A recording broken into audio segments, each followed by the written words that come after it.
الف لام میم آیت ہو گئی، قاف حرف ایک ہے یہ آیت نہیں ہے، نون ایک حرف ہے آیت نہیں ہے، قاف والقرآن المجید ایک آیت بنی، نون والقلم وما یسطرون ایک آیت بنی۔ تو اس طریقے سے اس کو کہتے ہیں توقیفی، موقوف علیہ ہے حضور کے بتانے پر۔ اب اس میں روایات کا اختلاف ہو سکتا ہے کہ حضور سے کوئی روایت یہ ہو کہ یہ ایک آیت بنی یا دو آیتیں بنی۔ مثلا بڑی اہم مثال آپ کو دے رہا ہوں، سورہ مزمل کی جو دوسرا رکوع ہے، پورا دوسرا رکوع وہ ایک آیت شمار ہوتا ہے،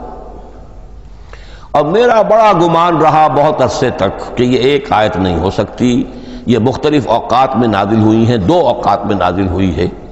اور یہ مجھے قول مل گیا علامہ سیوطی کے ہاں